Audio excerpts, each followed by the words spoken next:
So I have a question for you guys. What's your dog training philosophy? You probably don't have one. And you're gonna always have questions on how to do something until you have a general philosophy about dog training. You should see my inbox of emails and my YouTube comments and my Instagram comments and my Facebook comments. It's full of just constant questions, most of which have been answered on my YouTube channel in some form or fashion. But you guys still have them because I haven't answered like that one specific question. But really, it can be answered in a philosophy. Your problem can be answered if you have a philosophy. You probably don't. I don't think I did when I first got my first dog, Bosco, 14 years ago. I didn't have one. Why would I? But you can borrow mine. All right, so here's my philosophy on dog training. First of all, have fun with your dog. Never forget that. Never don't have fun with your dog.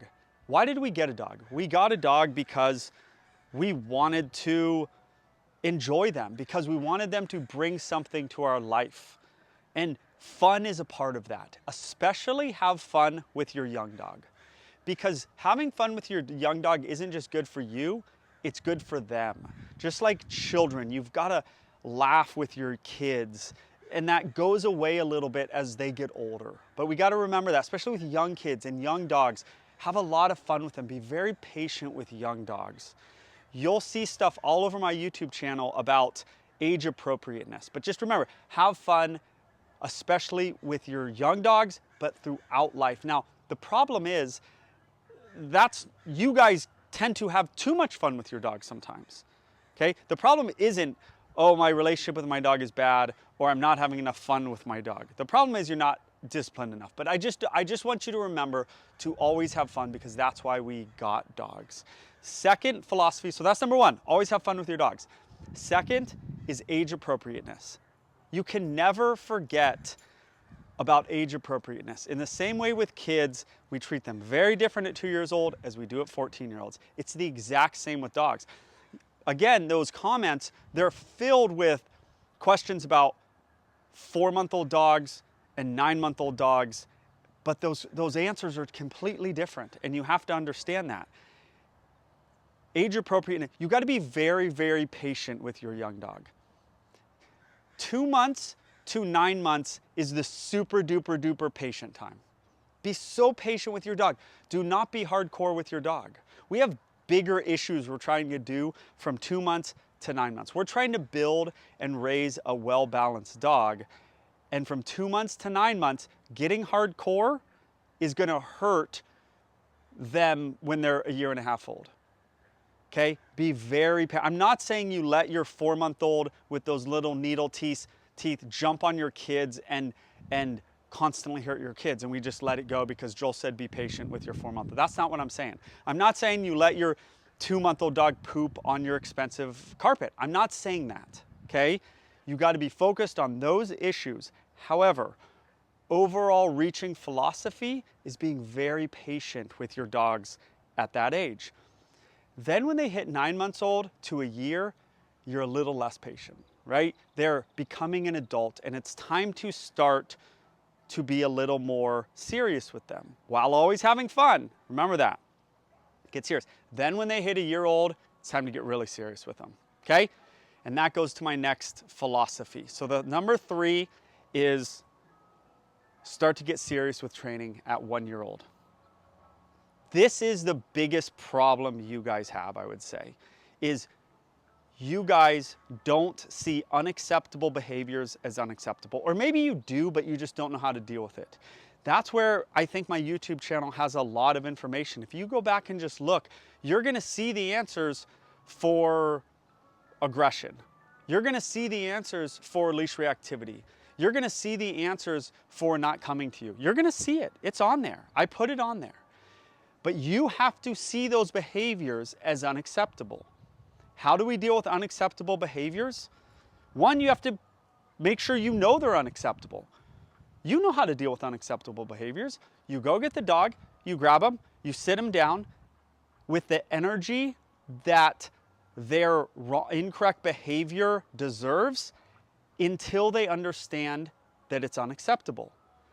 And you'll see their body language change. And then you do it over and over and over again until the behavior changes. If the behavior isn't changing, there's two things happening.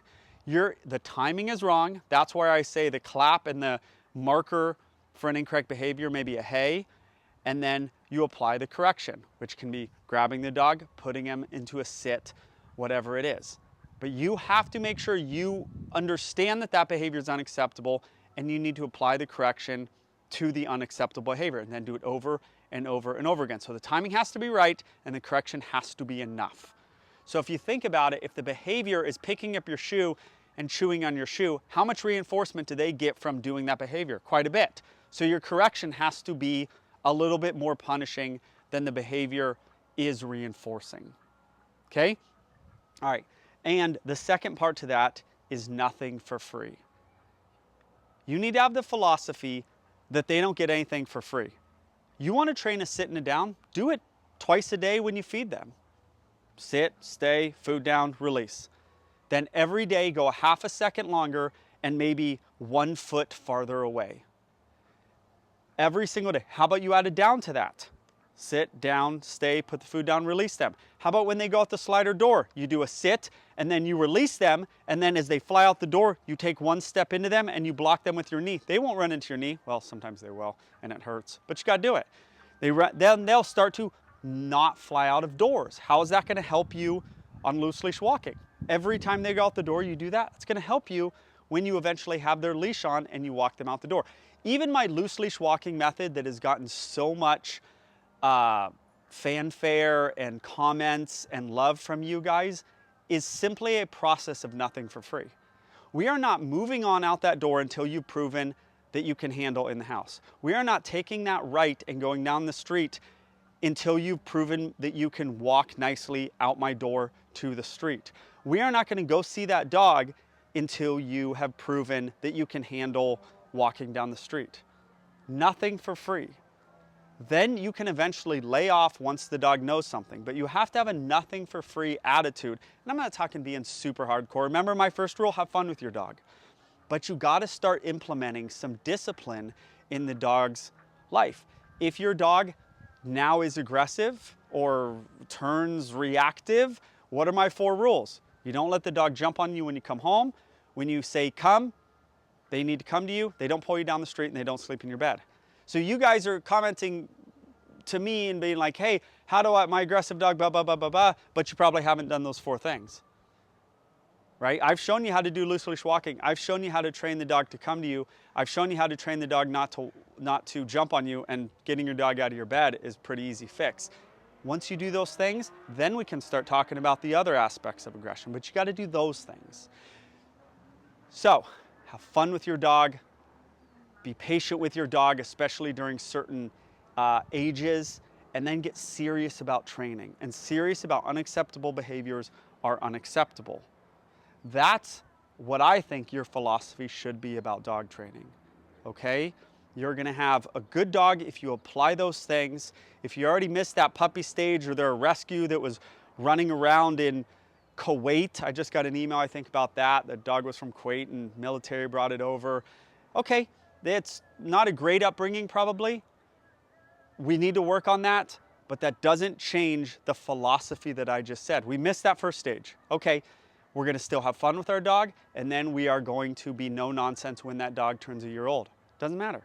If it's fear, we're gonna work on the fear, but we're also gonna not let the dog do certain things. You want a well-behaved dog, and you guys do, because I see the comments, I see the emails, start with there. Okay guys, hopefully that helps.